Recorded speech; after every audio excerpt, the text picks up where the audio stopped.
morning. For the information of all Bacolod passengers on our Asia flight 601, 601 bound for Bacolod, this is a gate change announcement. Once again, gate change announcement. Please be advised that your boarding gate has been transferred to boarding gate number 14.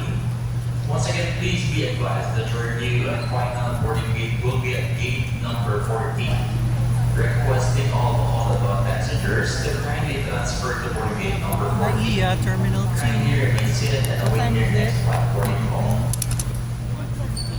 1:15 in the madrugada. We're going to Cebu. Bye-bye, lipat kami. Sige po. Ingat po. Ingat din po kayo. Yung ating mga katabi, nakatsikahan dito. Dito sila sa 16, papuntang Bacolod. Pinapalipat sila sa 14. Ganyan talaga ang sistehan.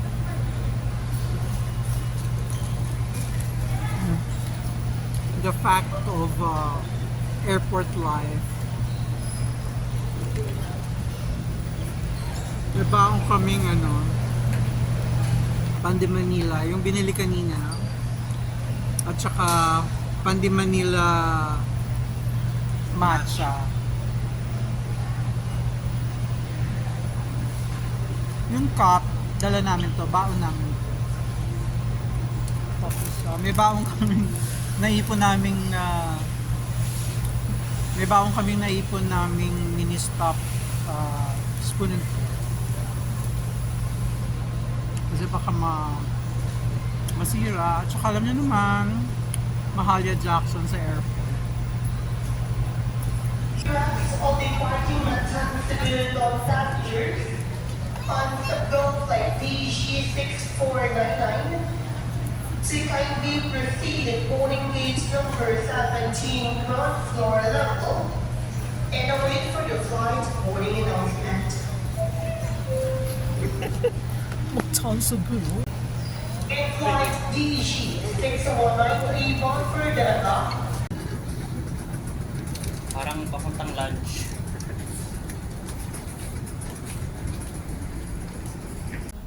Oras pa.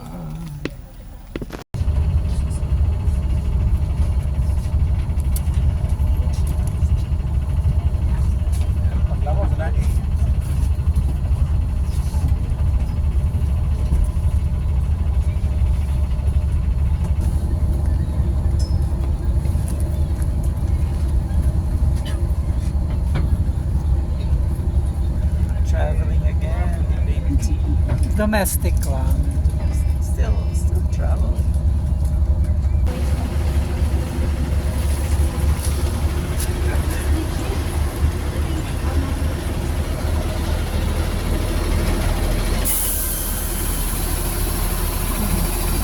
Sa likod lang ang daanan ng tao.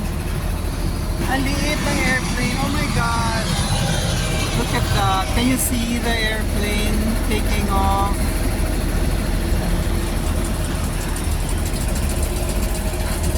TTT with baby T. Ang liit. Super liit. Mas maliit pa yata to kaysa dun sa Nepal. Or pareho lang.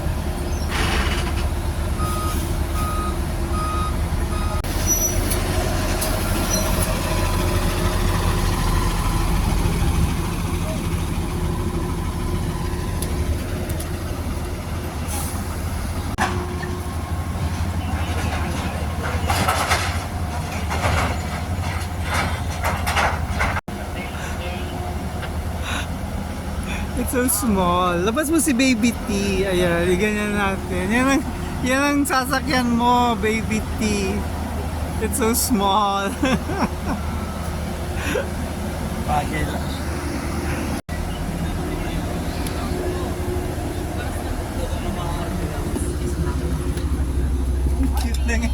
Ang cute ng airplane mo. So we're looking for 11.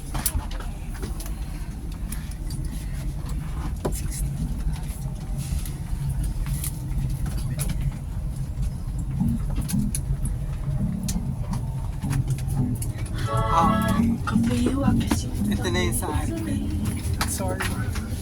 11. To our fully boarded guests, Tama, your no? seat numbers are bound on top of the overhead bin, along with the ceiling. Ano man ang mga upuan ay matatagpuan sa ibabaw na bahagi ng mga ulo ng kompartamento sa hangin ng mga ilo. Yeah. Once again, we ask that you kindly prioritize your big bags and trolleys inside the open overhead bins. And for your small bags, pasalubong items, food items, you may utilize the space under the seats in front of you. Thank you. May we request everyone to kindly safeguard all those items, especially hard objects such as flask, tumblers, and electronic devices inside your baggage before stowing it in the overhead bins. In line with this, please take caution when securing your carry-on luggage and when opening the bins to prevent items from falling off. Sinapya, sobrang easy habang tayo bumabiyahe. Online check-ins to booking sa bagahe. Cebu Pacific Online, it's so easy. Fine, fine, fine. It's easy. For sanitation purposes, we ask that you keep your area clean and tidy. Kindly clear your seat pockets of any remaining litter and please bring this with you as you leave your seats. We seek your cooperation in ensuring that no litter is left behind in this aircraft. Sinapya, sobrang easy habang tayo bumabiyahe. Online check-ins to booking sa bagahe. Cebu Pacific Online, it's so easy.